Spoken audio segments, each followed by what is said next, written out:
Good afternoon, everyone. We're going to give it a minute before we start the meeting.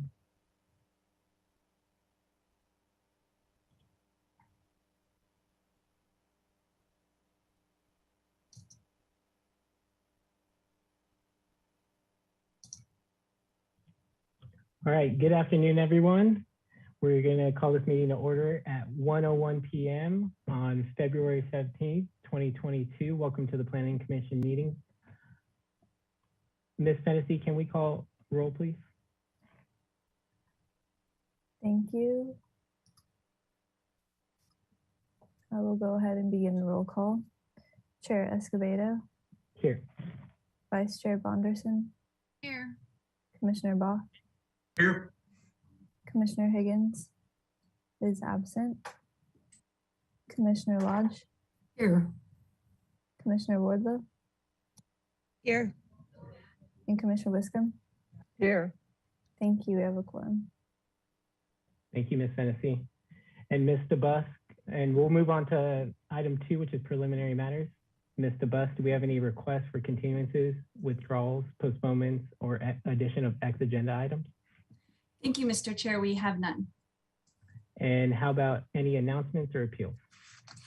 Yes, I did just want to announce that the staff hearing officer's action on the project at 418 North Salsapuedes Street has been suspended, and that project will be heard by the Planning Commission on March 17th. Thank you. Thank you, Ms. DeBusk. So that'll get us to 2C, which is review, consideration, and action on the following draft Planning Commission meeting minutes for February 3rd, 2022. Are there any edits from the Commission for the Planning Commission meeting minutes?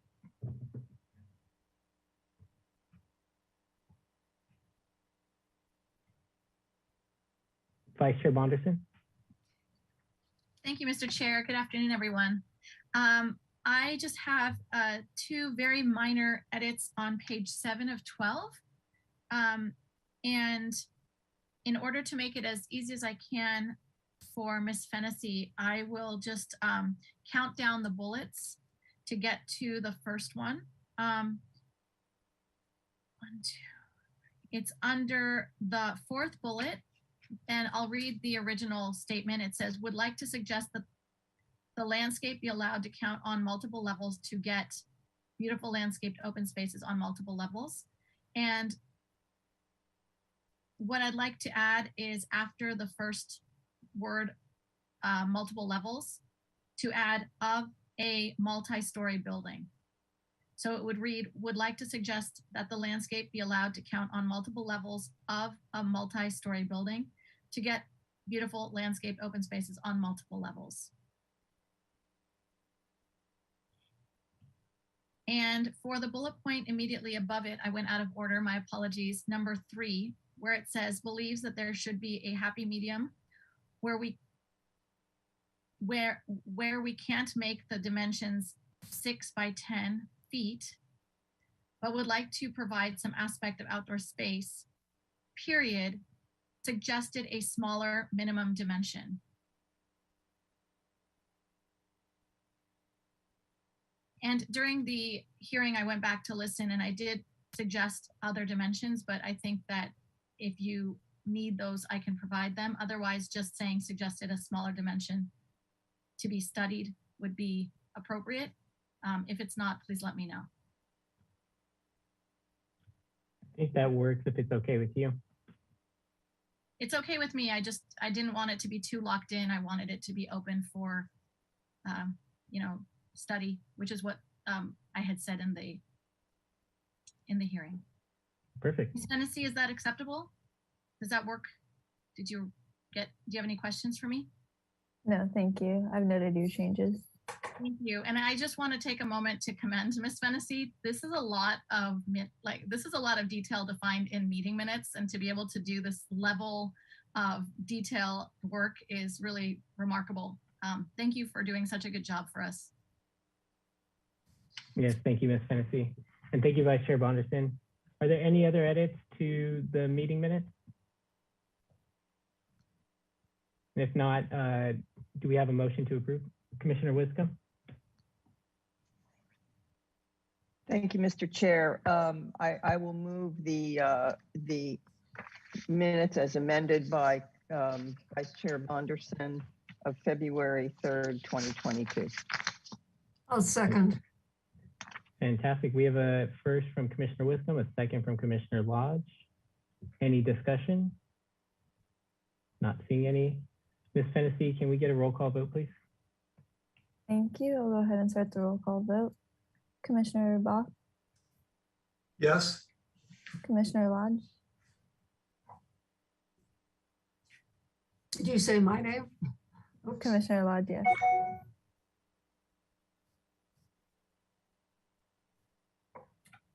I believe Okay. Commissioner Lodge said yes. Okay, thank you. Commissioner Wardlow? Yes. Commissioner Wiscombe? Yes. Vice Chair Bonderson? Yes. And Chair Escobedo? Yes. Thank you. Motion passes. Thank you, Ms. Fennessy. And that takes us to 2D, which is public comment for items that are not on today's agenda. Ms. Fennessy, do we have anyone from the public that would like to give public comment for items that are not on today's agenda?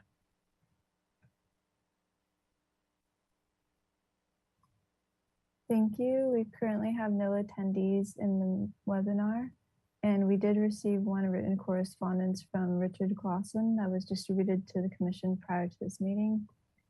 And I don't see any hands raised, so I'll hand it back to the commission. Thank you, Ms. Fennessy. So we'll close out preliminary matters and we will go to our one and only item for today. It's item 3, making motions and findings. It's a discussion item / training, and we will receive a training on making motions and findings, ex parte communication, and the Brown Act as it pertains to serial meetings. And we have Ms. Ostringer here from the from staff to give us a presentation. Welcome, Ms. Ostringer. Thank you, Chair Escobedo. It's nice to see all of you today. I don't normally get this much screen time with you, which is probably fine with you all, but I miss seeing you and having you see me. This is a training because we thought since there was nothing on the agenda, you had nothing better to do with your Thursday than listen to me talk. Next slide, please. And even with that said, for most of you, this is going to be a refresher because I gave this presentation to you 2 years ago, and just as I think we started COVID. But it's important. It's a broad overview of the issues, procedural and legal, that your commission often sees. So I wanted to just kind of touch on it, and particularly for the new commissioners. I'm not going to get into the weeds on any of these topics. It's just to give you enough information to know when an issue comes that you should come to Ms. DeBusk and I if you have any questions, and we'll help you through it. We're your resources. I set up the training such that we're starting with the broad, all-encompassing Brown Act and transparency in open meetings and why that's important. And then that segues nicely into ex parte communications and transparency in limited circumstances in hearings. And then that moves us into making motions. And then once you make your motions, how you support those with your findings. On the screen, I included sources of information that you can go to if you have any questions regarding procedures.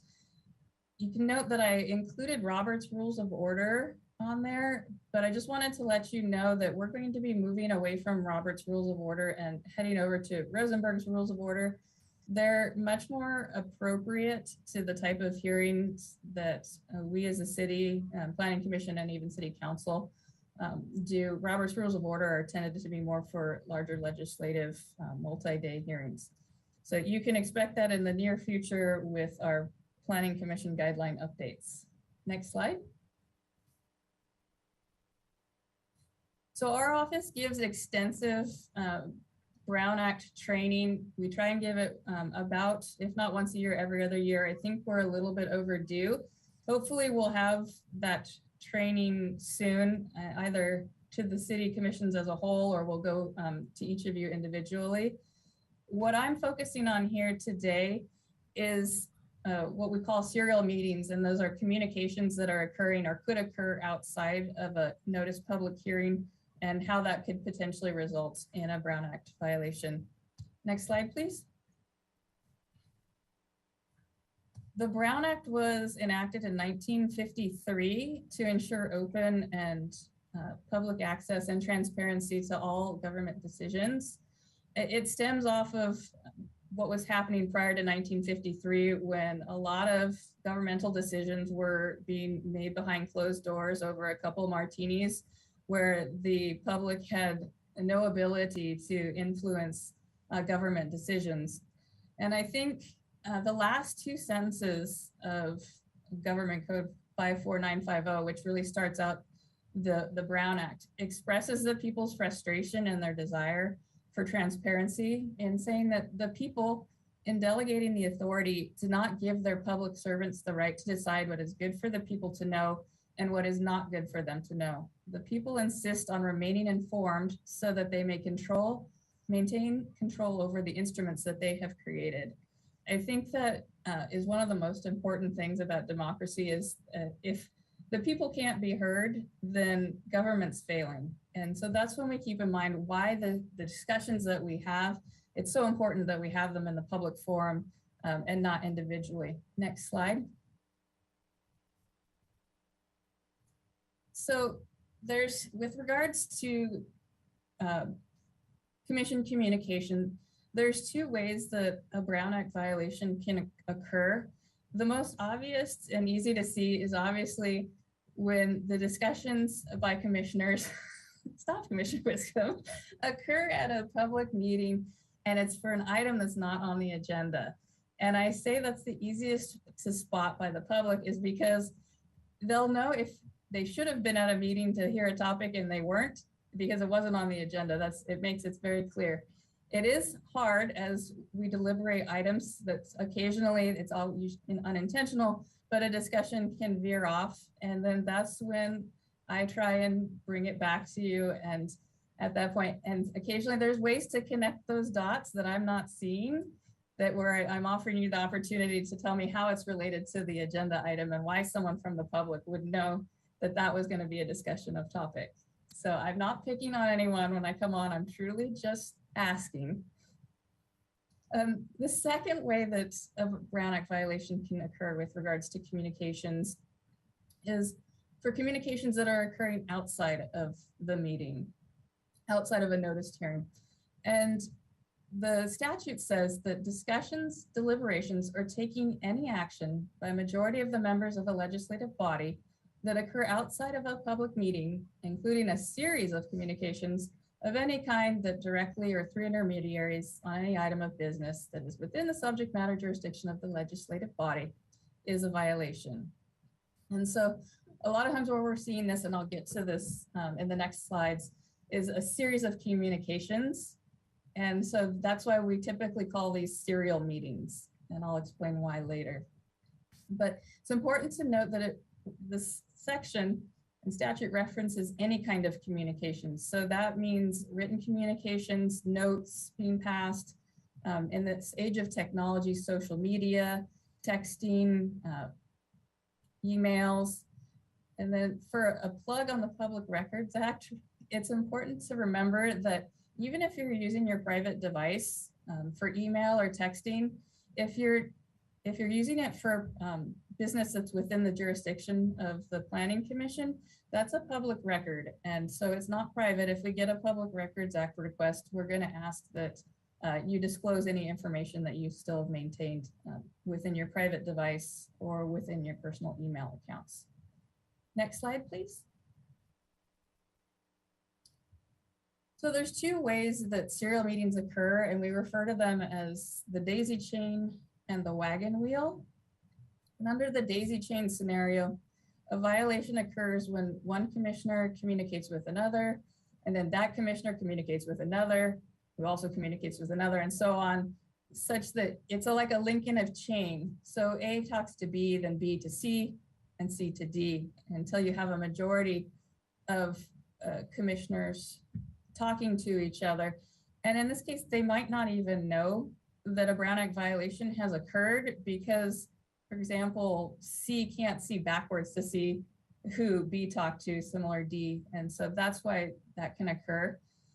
It's one of the best practices, I think, is if you are going to talk to another commissioner about an item, is to say, you know, I'd like to talk to you about this item. I haven't talked to anyone else about it. And then that allows the other commissioner to tell you, to know what the subject matter is first, and then to tell you whether or not they may have actually communicated with someone else, and you should be careful or you should avoid the conversation altogether. This is also helpful on the wagon wheel, which is the next scenario. Thank you. And this is not a foolproof method to avoid Brown Act violations, but it is a good practice. So in the wagon wheel scenario, there's two different ways that can occur. We call it the wagon wheel because a singular commissioner acts as the hub, and then that commissioner would contact commissioners B, C, and D separately to discuss an item. And in this case, B, C, and D, who are the spokes, they wouldn't necessarily know that a Brown Act violation has occurred because A is the centerpiece and disseminating the conversation. Hopefully A did this without intent and just forgot. But then there's a second scenario that can also occur where a staff member or a member of the public is acting as an intermediary on behalf of a commissioner and that intermediary is then acting as the hub, and that intermediary goes out and contacts additional commissioners and becomes then a Brown Act because they're bringing that information back to the one commissioner. So even though the commissioner himself or herself has not had actual contact, because it's been made on behalf of them by a member of the public or a staff member, it's still a Brown Act violation. Next slide. Ms. Ostringer, Commissioner Wiscombe has a question. Commissioner Wiscombe? Oh, you're muted. Muted. Do you want questions as we go along? It might, if that's okay, or do you want to get through? Okay, because I wanted to go back to your wagon wheel one. Okay. So if we send staff a series of questions on an item and they respond to us as they normally do, if we request that series of questions with the staff responses be sent to all the commissioners for the benefit of the commission, is that okay? Yes. Okay, because I think that's a policy that we should perhaps look at in terms of maybe when we update our policies and procedures, that we look at that, because I think that would save time during the meeting so that all the commissioners know what other commissioner questions were asked, and the answers get distributed to everyone. So that's why I just wanted to make sure that's okay. Right. And just so you know, a lot of the times we might not suggest or recommend that the questions go forward, but as staff, if we're seeing the same question coming through multiple times, it means we probably didn't explain it well enough in the staff report, and it's definitely warranting, us forwarding a question and then forwarding a response to all the commissioners, because clearly there's something missing. Okay, thank you very much. Of course. So another example of when a Brown Act violation can occur and that's not facilitated by any commission member is when a staff member becomes the hub of a wheel, so to speak, and that staff member, while they're giving a briefing or disseminating information to other commission members, then tells the other commission members what someone else had told them, such that you're in a meeting and I'm giving you a single commissioner a briefing, and I happen to say, well, oh, that's an interesting opinion. Commissioner Lodge and Chair Escobedo and Vice Chair Bonderson feel the same way, or they didn't have the same opinion. So that's when staff would be the Brown Act violator. And for our purposes as staff, we're very careful not to do that. So hopefully that won't happen on our end. Next slide. So because Brown Act violations are often hard to spot or happen inadvertently, we just ask that you exercise some care and discretion when you speak to other commissioners. Try and use best practices. It's not to say you can't communicate, just don't communicate with the majority. And then also if you're noticing that there's something you want to communicate to a lot of other commissioners, that's an indication that it's probably really important and it should be discussed among all the commissioners, particularly at an open hearing, so everyone can hear your opinions and thoughts as well as the public. There's exceptions, of course, to when a majority of the commissioners can meet, and that's when we do our extensive Brown Act training. But obviously, for social gatherings, majority can meet as long as we're not discussing commission business.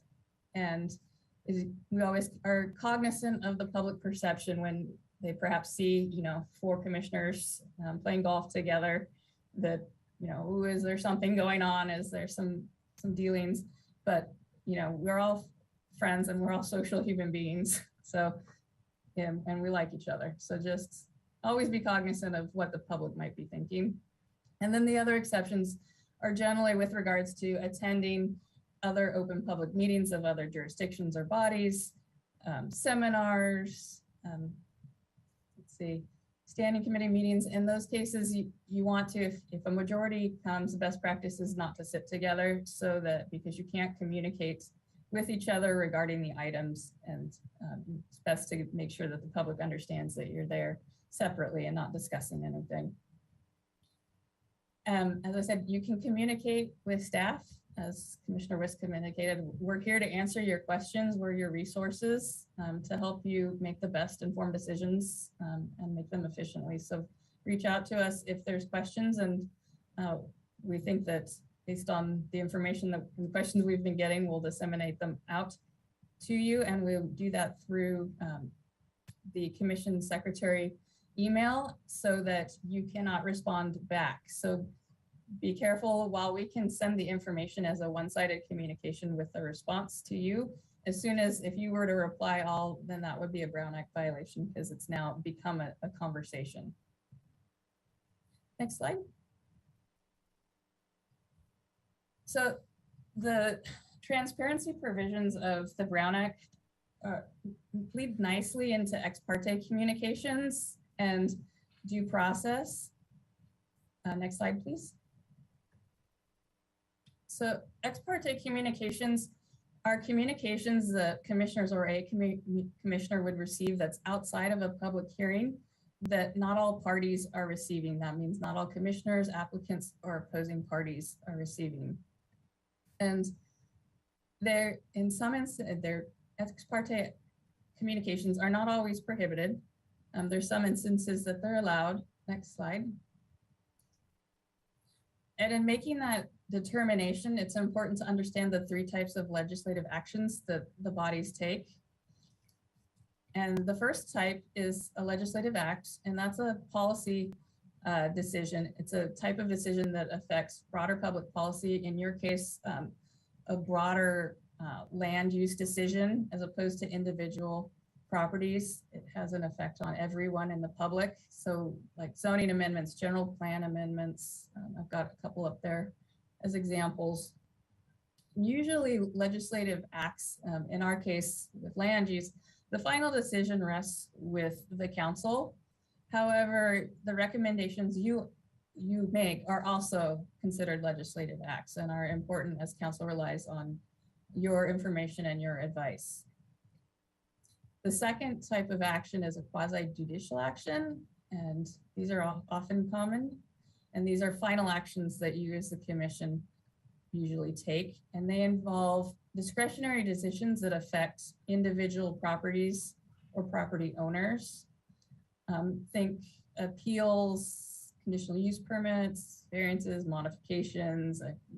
There's so many that you deal with. And then the final are the ministerial acts, and these involve decisions that have objective criteria that once met must be approved, or if not met would be disapproved. So there's no discretionary or subjective findings that are part of this. Usually these are made at the staff level because they're so simple to make. And we're seeing more of these ministerial acts in land use, as we know, accessory dwelling units, ministerial, SB 9, ministerial, AB 35, ministerial. I mean, the list is starting to go on and on. So then those will be made at the staff level. Next slide. So as I mentioned, it's important to understand these different types of legislative actions because not all of them trigger a prohibition on ex parte communications. Quasi-judicial actions implicate private property rights, and they afford constitutional procedural due process protections because you're making a decision on a protected constitutional right of an individual, and the decision that you make has an impact on that. So due process requires that we provide a level playing field so everyone knows the rules and everyone has the same information at the same time. If there's ex parte communications going on, an applicant, once the hearing is going on, an applicant or opponent, whoever didn't get that information has no way to respond to that, and that violates their due process rights. And so that's why in these particular instances, it's very important that you try and press individuals to not communicate with you on these quasi-judicial decisions. If one side has more information than the other going into a hearing, there's a perceived sense of bias for or against the other party. And we distinguish this from legislative acts because which you can receive ex parte communications, because in this case, it's a broader public policy. You're not getting information that's going to impact a protected constitutional right or property interest. It's affecting public policy as a whole. Next slide. So your guidelines give you guidance as to what to do if you receive ex parte communications. And of course, first off, they say to avoid them if you can, but if you can avoid them, then you need to disclose what was discussed with you in an ex parte communication at the start of the quasi judicial hearing. And at that time, the chair should ask if you have any ex parte communications to disclose. If for some reason the chair may forget, then you should volunteer that information before going forward. Ex parte communications can be in writing, email, over the phone, any way that that information is communicated to you. Occasionally, you may receive an email or a letter, a written correspondence that's directed to you and not directed to the rest of the commission. If that's the case, as soon as you can, before the hearing, provide that information to the commission secretary so that she can distribute it to the rest of the commissioners, and also make it available to the members of the public, because that information that was provided to you is considered a public record, and we are required to provide public records and make them available at the hearing. Next slide.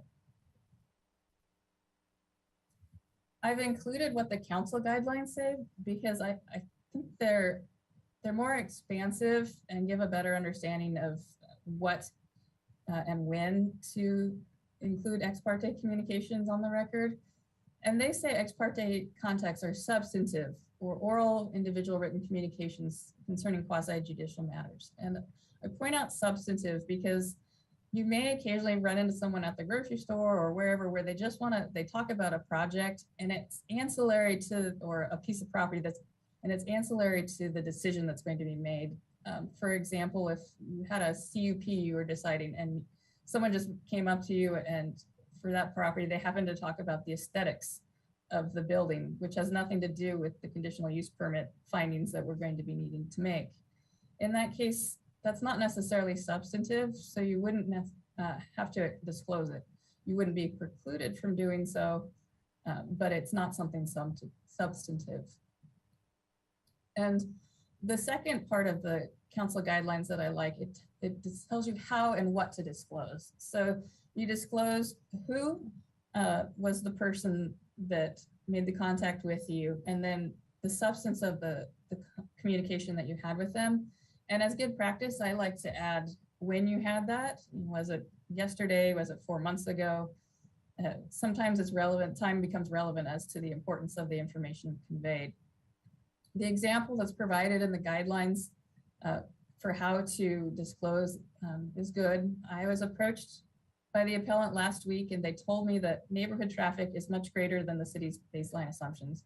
Very straightforward, there may have been more to that discussion, but it's just a simple explanation of the topic. Next slide. Okay, so that leads us to making motions. Next slide. Anyone can make a motion, including the chair. I know there's some jurisdictions that don't allow the chair or the mayor to actually make the motion, but we have no such prohibitions. Normally the chair should not make the motion unless he or she is convinced that no one else wants to make the motion. The reason for this is because the chair controls the floor and who gets to speak. And so they have the unfair advantage of being able to make a motion and get it out in front of everyone before anyone has an opportunity to discuss. Under your guidelines, it's recommended that you wait to make a motion until the discussions are complete and all commissioners have had the opportunity to discuss their guidelines. So it's a recommendation, not an absolute. So if a motion is made and it's voted on, if that didn't happen, it's not going to overturn the vote. And then really importantly, the motion should be restated by either the chair or at the chair's request, the commission secretary. This helps to capture exactly what the motion was. So everyone in the group has the same understanding of what they're voting on, particularly when we have motion amendments and there's multiple amendments, to make sure that everything got captured and is expressed accurately. If there's any questions as to what the motion means, then that should definitely be brought up before you take a vote. Next slide.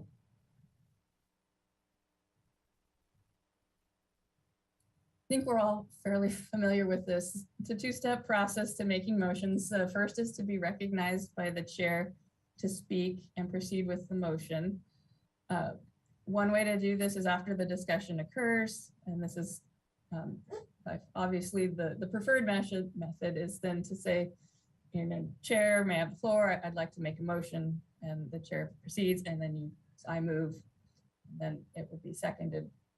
Often what happens though, however, is we finish discussions, but then we start discussing again. And in that discussion, a commissioner might say, I'd like to make a motion to do X, Y, and Z. And sometimes it's intended to be, I don't mean to make it now, I mean to make it in the future, this motion, but someone takes it as, oh, it's the motion, and they second it. And then there's a little confusion.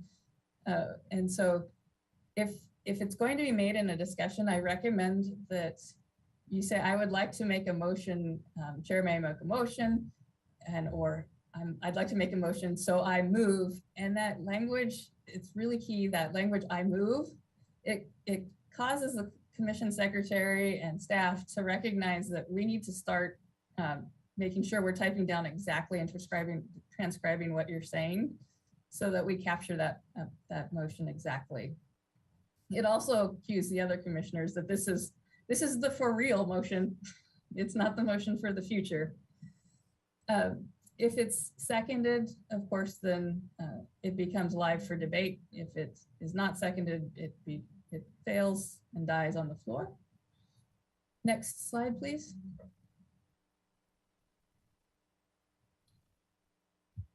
For purposes of reaching a decision, there's usually 3 motions that occur. You have your first motion, which is your basic or your base motion. And then you have your friendly motion and motion to amend. And then you have a substitute motion.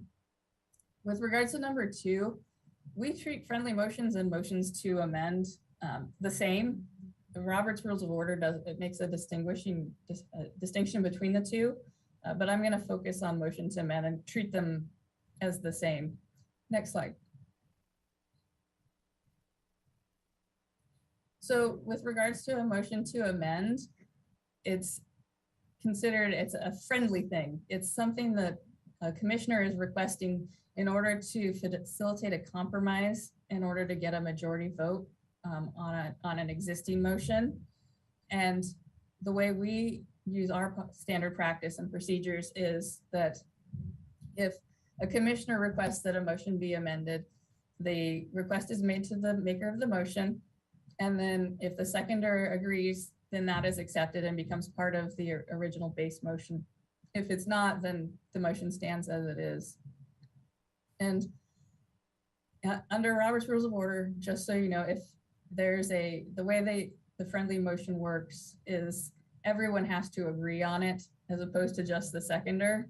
And so that's not a very good way to facilitate a meeting. So I put it up there just so that you kind of understand the difference between the two. Next slide.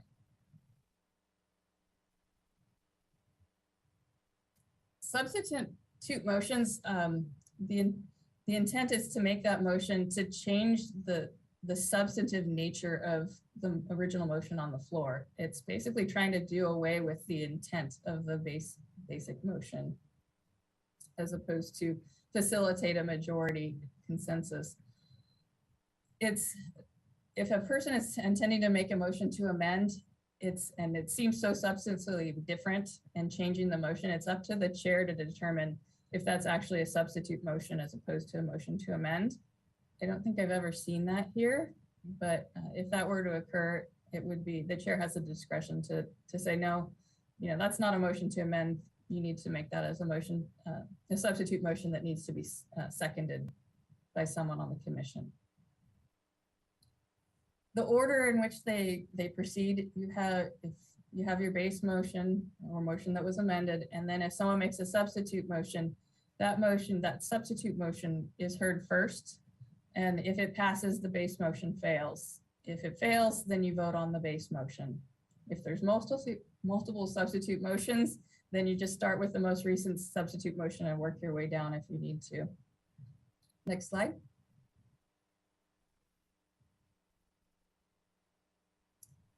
So depending on the type of action and decision being made, it depends on how many votes are necessary for approval. Almost all of your decisions are a majority of votes, so just 4 commissioners are required. Land use decisions usually require a 2/3 supermajority vote. And with council, that requires 5 council members to pass a zoning amendment or general plan amendment or a development agreement. I was thinking, and Ms. DeBusk maybe can look this up. I think your decision on a development agreement, I think requires 5 votes, but I couldn't remember and I didn't have time to look it up, but I will look that up because I think that's probably the only time that we require a supermajority. The other motion that's extremely rare but requires a 2/3 vote is a motion to call the question. And that is a motion that's intended to end debate over the motion that's on the floor. If a commissioner wants to make a decision on the motion on the floor, they make a motion to call the question. If they get a second, there's a vote, and if 2/3 of the commission agree, then the motion on the floor is voted on without further debate or deliberation. Next slide.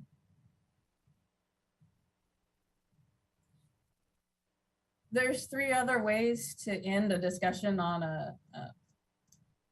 a motion by simple majority, so just 4 votes. That's a motion to adjourn, and the motion to adjourn to a next meeting or at a specified time or indefinitely. Another way is a motion to adjourn at a specific time. So in this case, the motion would be made sometime earlier in the hearing. Okay, a motion to adjourn at 4 p.m. So as soon as 4 p.m. comes, there's no further discussion, there's no further action, it's adjourned automatically. I'll note that in your guidelines, it provides a preferred stop time for your meetings at 6 p.m. However, that's just a preferred stop time. That's not hitting that deadline doesn't actually adjourn your meetings. And then there's a motion to table, and it would come up very rarely. I just added it because I could see it as a remote possibility at some point coming up. And that would be if you had an item and it had perhaps an A and B recommendation. So you needed a recommendation on A to make a motion and a recommendation on B for a motion. And you start deliberating on A, someone could make a motion to table that to follow after B. So then the discussion for B would occur and be heard, and then A would follow. Commissioner Wiscombe? Thank you, Mr. Chair. Ms. Ostrander, so it is a motion to continue. We had the Paseo Nuevo development agreement or the extension, and that went over 3 hearings. And I think we just made motions to continue. Is that the same as a motion to adjourn, or is that something different? Yeah, so it would be a motion to adjourn to continue the item to. Okay. So, but we can use the language motion to continue. Yes. Okay, thank you. And to Commissioner Wiscombe's point, that's the appropriate way to do it. Particularly if we're not adjourning the meeting at the end, if it's not our last, normally they're our last items and we're adjourning because it's like 8 o'clock at night, it's continue the item and adjourn. So thank you for bringing that up. Next slide. Okay, so once the motion is made then it needs to be supported by findings. Next slide. And the findings are the explanation that accompanies your motion to explain why first you can make it, why you're able to make that decision, and what did the decision make and what evidence supports that decision. So in order to reach a finding, there has to be sufficient evidence and facts that are in the record to support your findings, because those are the backbone of any legal challenge. That explains to members of the public and the review body, if there's an appeal, why you were able to approve it. It was, we can make this approval if X, Y, and Z is present, X, Y, and Z is present because. And even though when on appeal, the council hears your decisions de novo, meaning that they're able to hear other evidence that may not have been presented to you, your findings are still very important because they can look at those to see how you got where you did with the facts that you had. And then also because if their decision is challenged up to court on a mandate, that record, the record of your findings, becomes very important for the court to review, because they review the record as a whole. They're reviewing not just the findings that the council made, but the records of what you made. So for example, if council supported your recommendation, then and that council's decision was then challenged in court, the court's going to rely on why you approved it and also what led the council to approve it as well. Next slide, please. So the findings are required for all quasi-judicial decisions because they're appealable. So that means that there needs to be some evidence as to how you reach that. So when it's appealed, the review body understands that. Sometimes findings are required by statute for ordinances. For example, urgency ordinances require findings as to why we're taking this action that's going to have an ordinance take effect and affect zoning immediately, as opposed to waiting that 30-day referendum period. We also often put findings into the uncodified portions of our ordinances, which is when you look at an ordinance, it's usually the whereas before the actual change in the ordinance. And we do that for several reasons. A lot of times there's conflict involved with the ordinance, and so we want to set out why we're making that change. And then it also allows present and future members of the public or staff members to understand, or decision makers even, to understand why the change was made in the first place. And that way, if there's any changes that need to be made in the future, they can look back and see if there's facts that have been changed that warrant an additional amendment. And then more recently, what we're seeing with the state taking more local control away from us and saying, okay, these are, for example, accessory dwelling units. These are what you can do, cities. You can have your own regulations, but you're limited within this sphere. And so we'll often put the findings in front to say, this is how we're doing it, or if there's a slight modification, this from our ordinance, from the exact language of the state ordinance, this is why it still meets the state criteria.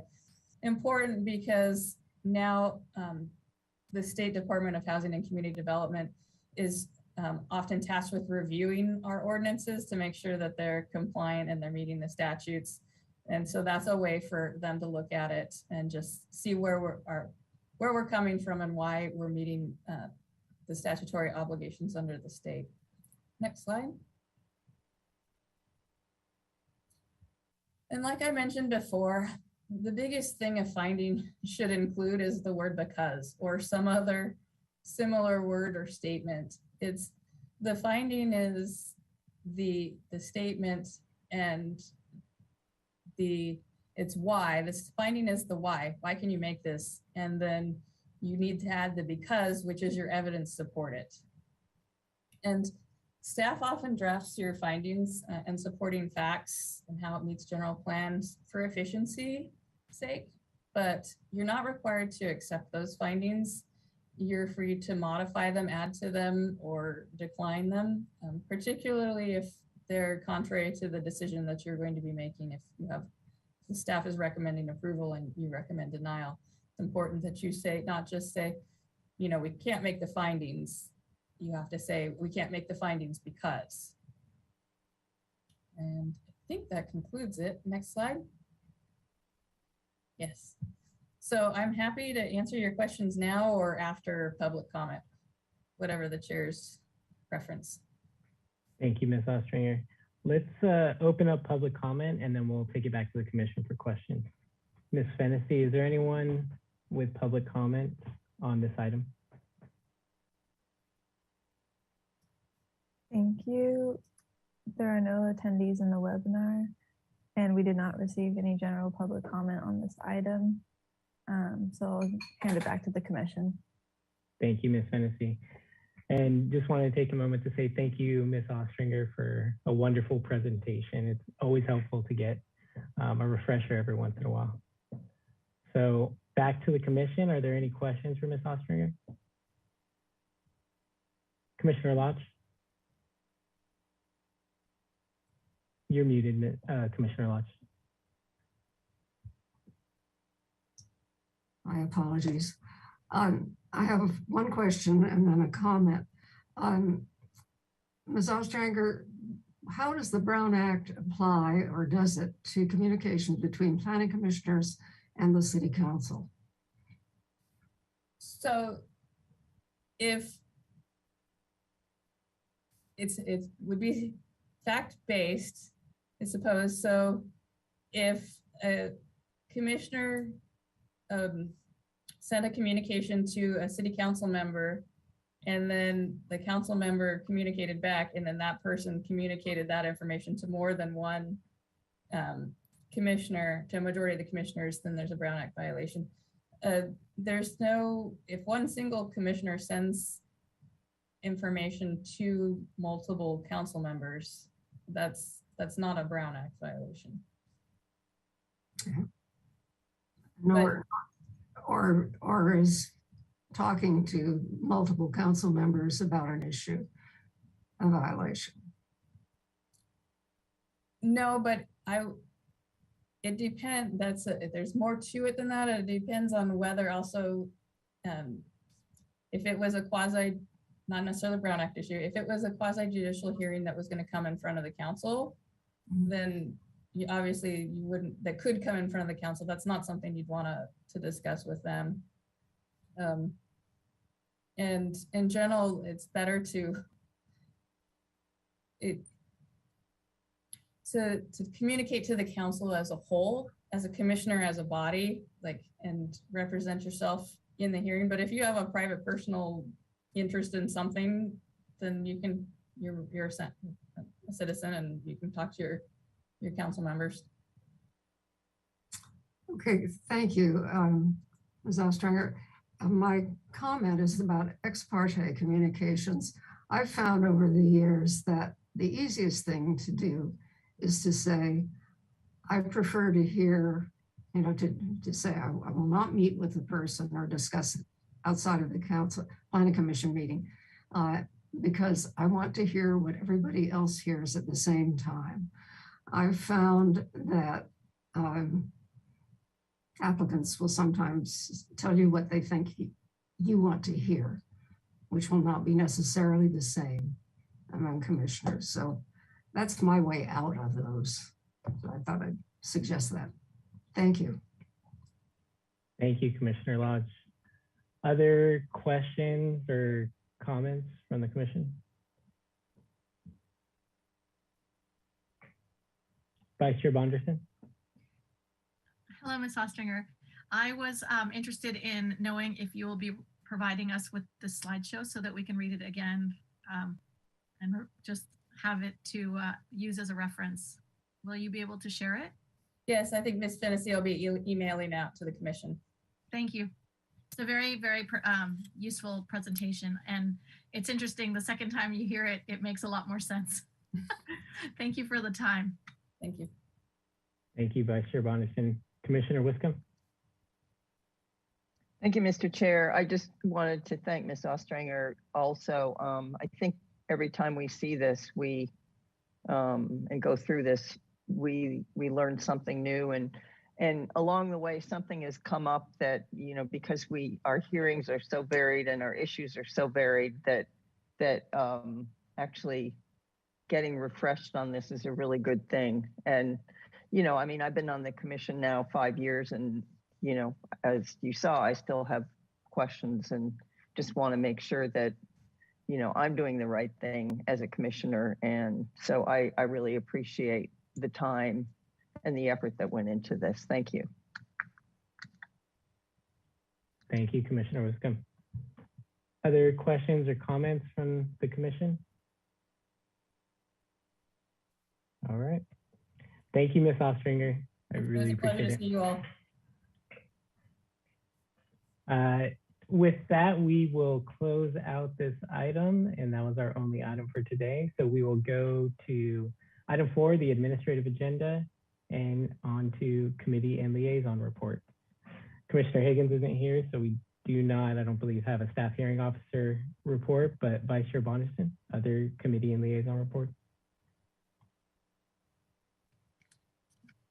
Thank you, Mr. Chair. I have reports from ABR, and since the Planning Commission has only met twice since the beginning of the year, I have a little bit to catch up on. They have been meeting every week, and they've had several items during the first month of the year that apply to our interests. So I would like to just quickly zip through this and do my best to introduce some of these to your attention, and keeping in mind that I'm sorry that there are quite a few of them here today. That being said, I'll start with January 10th.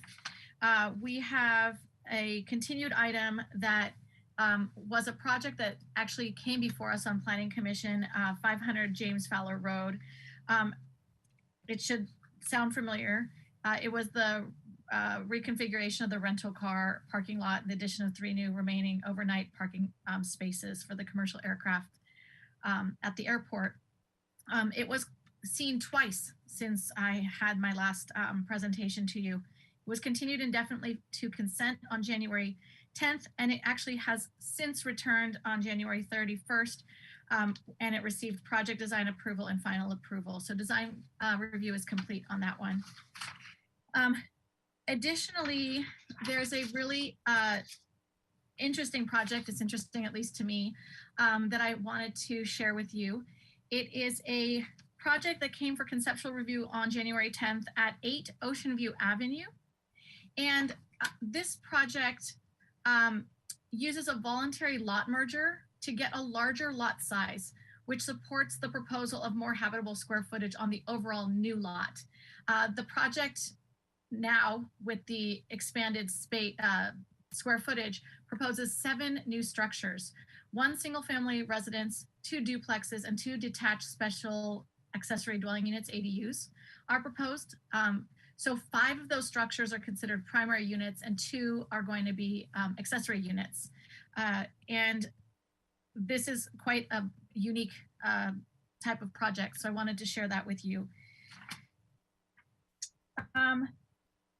We also have another project that should sound familiar. It came in for project design approval, and it's at 210 South Voluntario Street. It's a project that consists of demoing an existing single-family dwelling and garage, and in its place constructing new multi-unit residential development. And that project's using the AUD program and the state density program, density bonus program. And it's actually going to be a project that uses, 36 dwelling units per acre density. And one of those is for very low income households. So that concludes January 10th. I'm gonna jump ahead to January 24th. We had a project come in for for conceptual review, excuse me, at 36 East Montecito Street. And the reason I'm bringing this one to you is because it will require our approval of a coastal development permit. So we will be seeing it at Planning Commission, and it proposes tenant improvements for an existing commercial building. So keep your eyes open for that. It will be coming to us in the future. There's also a project that received final approval that we have heard about before. And that one is at 1812 San Pascual Street. It's for 4 new residential units on a site that was originally developed with a duplex. So it's going to be using the AUD program as well. It's going to be a density of 23 dwelling units per acre, and it's going to be using the medium high density residential to allow for that development. And I know I'm going really fast. There's so much. I apologize to kind of bombard our liaison meeting here, liaison portion. I do have another date. This one has several projects. I guess they're just loading them up at the beginning of the year for us here. So February 7th, we had another AUD project at 1717 Thomas Avenue. It received final approval, and it was a proposal for 2 new residential units using the AUD program. And it consists of maintaining the 2 existing residences on site and the construction of 3 garages with 2 second-story units. So in the end, the unit mix includes 1 2-bedroom units, 3 1-bedroom units, and its density on the parcel is 27 units per acre.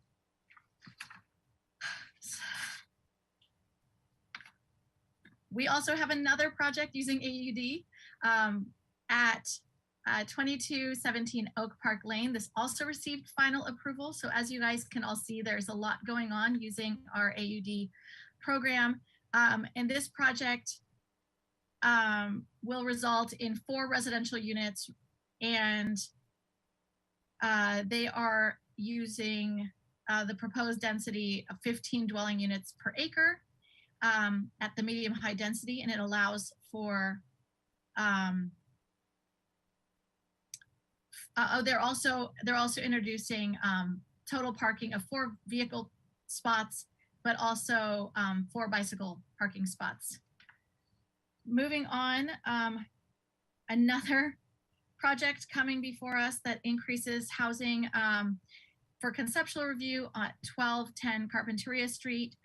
This project is to convert a single dwelling unit into 3 dwelling units, and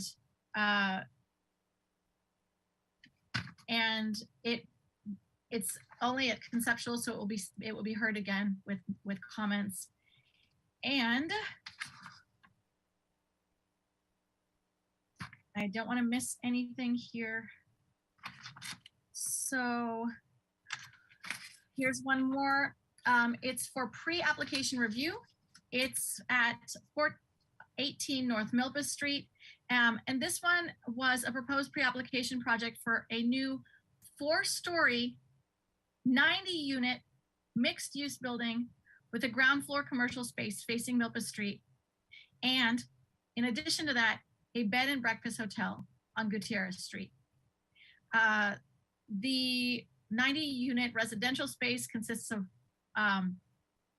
1 and 2-bedroom and studio units. Obviously, it will be also using the AUD program and the state density bonus law. And the parking would be located behind on grade. So there's a lot of things here that I'm sure interests all of us at the Planning Commission. And if this project moves forward, we certainly will be hearing about it.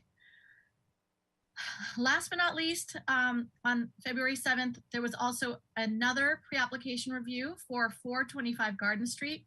And the project consists of demolition of all on-site structures and the construction of a 4-story, 33-unit, multi-unit family apartment complex.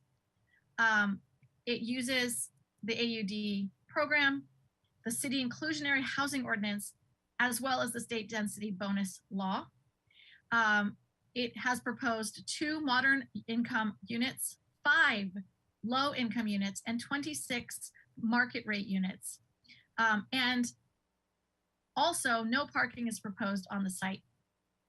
So the project is proposed at a density of 86.84 units per acre under the state's density bonus law. So that is a lot of information, a lot of projects coming forth at ABR. And I'm going to present one more project that was seen at the ABR on February 14th. And it actually has nothing to do with structure. It has to do with the proposal for the Las Positas Road multi-use path project. So for those of you who like to walk or bicycle, this may be of interest. This was review after final approval, and the project was basically reviewing the design of the 2.6 mile long separated multi-use pathway for bicyclists and pedestrians in the city's right of way along Modoc. So it goes from Modoc to Calle, along Modoc from Calle de los Amigos all the way to Las Positas Road, and along Las Positas Road from Modoc Road to Cliff Drive.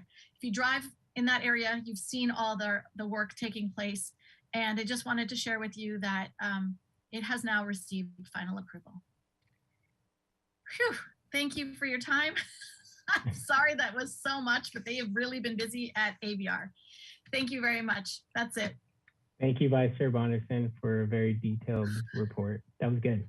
Thank you. Some interesting projects coming up. Commissioner Wiscombe? Thank you, Mr. Chair.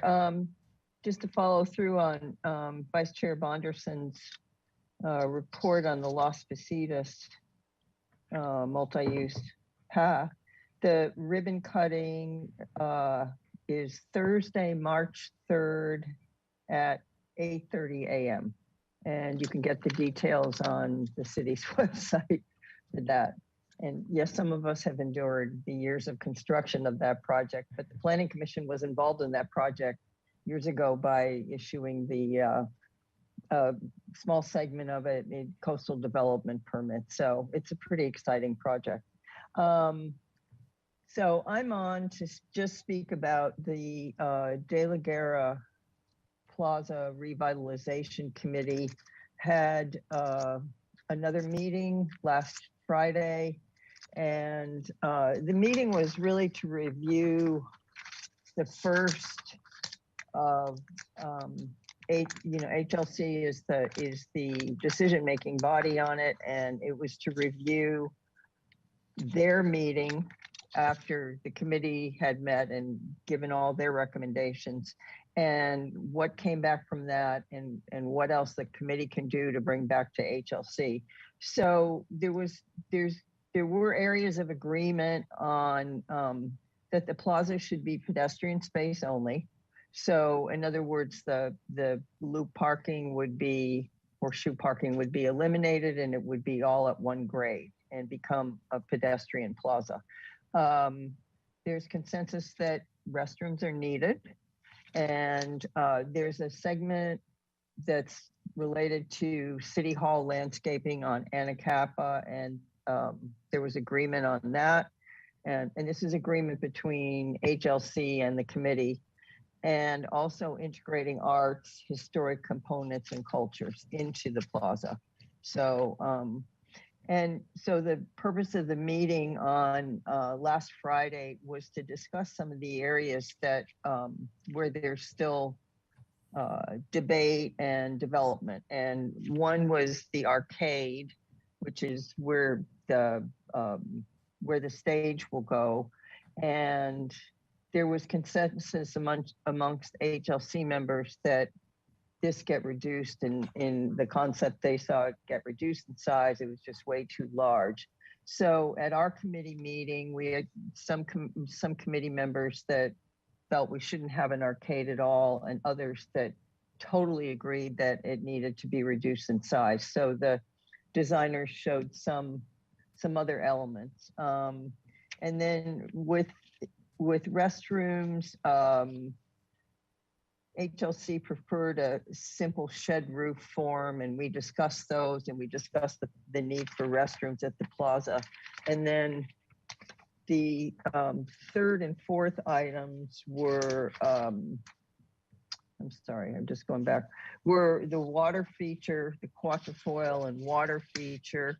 The committee, I think the consensus was, although not everyone was in agreement, was that a water feature would be important. And there was definitely clarification about the water feature, because unfortunately it was originally called a splash pad. And for those of us that know what splash pads do, they raise water above your head and they get you all wet and everything. This has always been proposed to be just a very, very low bubbler type water at ground level. So when it's turned off, it's just plaza, it's a quatrefoil, and when it's on, it's just low bubbling water, nothing you can bathe in, nothing you're gonna wanna brush your teeth in or anything else, as some of the public commenters said. So that's still under discussion as to whether that's gonna be there or not. And then the last discussion point was grass. And there was belief amongst the HLC when they met on the project that we put grass in the plaza. And there is pretty compelling documentation by the city of Santa Barbara that we don't use grass in our public spaces unless they're for recreational purposes, i.e. sports fields. So I think pretty much the committee agreed that based on this and in sending the wrong message to the community about grass, that we should not have grass. And at the end of the meeting, Commissioner House from the Historic Landmarks Commission suggested that we have another joint meeting with the committee and HLC. So that I think will be scheduled, and I'll let you know when that is, but I think we made good progress, and that's what we're going to do. And perhaps Commissioner Lodge has more to add to that, but that's all I have. Thank you. Thank you, Commissioner Wiscombe. Commissioner Lodge. Thank you, Chair Escobedo. I am the newcomer to the De La Guerra Plaza Committee, which has been working very hard for 2.5 years. And I had watched the HLC meeting to which the last Plaza meeting, committee meeting was responding. And I found myself agreeing with HLC, Historic Landmarks Commission. I think that there are areas on which there is agreement. I think what the committee came up with for a new stage structure could meet the concerns of HLC. And I would prefer to see a more traditional, if there's going to be a water fountain, a more traditional Spanish style fountain rather than the bubbling water. And I would like to see grass back there. I know there are lots of concerns about water use and the message that it sends, but simply cutting it back to a quarter or a third of what's there would respond a lot to that, and would also soften the whole plaza. I know I've had the opportunity to travel in Europe and in Italy and Spain. The piazzas and the plazas don't have any kind of landscaping. So anyway, looking forward to the joint meeting and see how things work out. I also wanted to report on the Creeks Advisory Committee, which met yesterday, February 16th, to hear an annual report on the Stormwater Management Program, which is referred to by staff as SWIMP. And this is a program that's conducted under federal law. It's a federal permit under the Clean Water Act. And they have a lot of work to do under it. Construction projects need erosion and sediment control plans, and they had almost 400 of those to review. They have illicit discharge reports to respond to, and have a remarkable record of responding to all of them within the same day they were reported. And that could be things such as wash water running down a driveway into the street, or sediment and water from a construction site running down the gutter. That ends up in our stormwater system, and it's a no-no. So they have a lot of that to handle. I had 116 illicit discharge reports.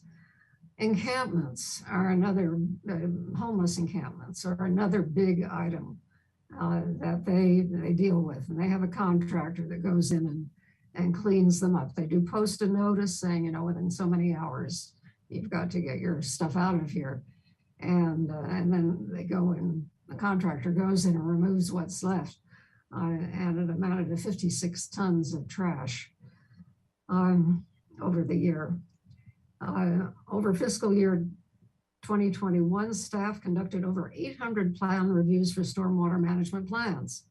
As we see these a lot in the plans that come to the Planning Commission, and there are way more than we see that need to be reviewed and made sure that they appropriately respond to the need for management. It's a trash capture program, and in the water, runoff water, that has gotten down to very small pieces that it has to capture.